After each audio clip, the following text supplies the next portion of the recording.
ఊళ్ళో జాతర ఉందని చెప్పేసి వెంకీ విద్య అందరు వస్తారు. తర్వాత అటు నుంచి అఖిలాండేశ్వరి, పద్దు, వాళ్ళ నాన్న, వాళ్ళ బావ, వాళ్ళ భర్త, వాళ్ళ అందరూ కుటుంబ సభ్యులందరూ ఊళ్ళో జాతరకు చేరుకుంటారు. అయితే ఇంట్లో మాత్రం శారదతే ఉంటుంది.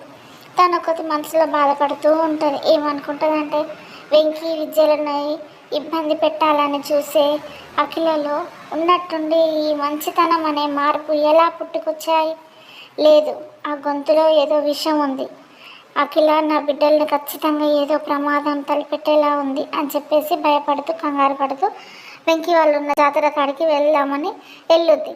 వెళ్ళేలోపే అటువైపు విద్యని ఎవరో మగవాళ్ళు ఆడవేషం వేసుకొని తనను ఒక పెద్ద గంపలోకి గుచ్చి తీసుకెళ్దామని చూస్తారు.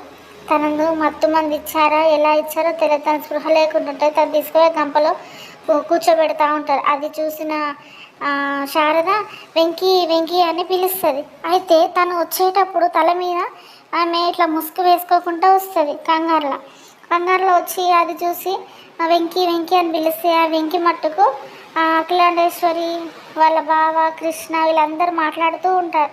అయితే వెంటనే ఆమె పిలవగానే వెనక్కి తిరిగి చూస్తాడు.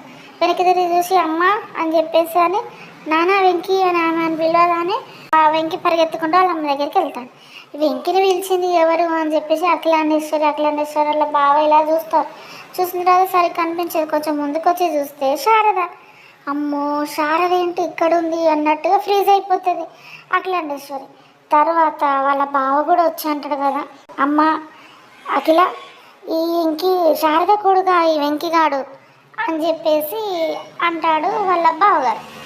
తర్వాత అసలు ఆ విద్యను ఎవరు కిడ్నాప్ చేయమని చెప్పారో, అసలు కిడ్నాప్ చేసే టైంకి వెంకీ పోయి ఆ విద్యను కాపాడా వాళ్ళ అమ్మతో మాట్లాడుతుంటే శారద ఈమె అఖిలాండేశ్వరి చూస్తుందా, తర్వాత వెళ్ళి వాళ్ళని ఏమైనా బెదిరిస్తుందా, లేకపోతే ఏమైనా బ్లాక్మెయిల్ చేస్తుందా, ఏం జరుగుతుందో రేపటి ఎపిసోడ్లో చూద్దాం.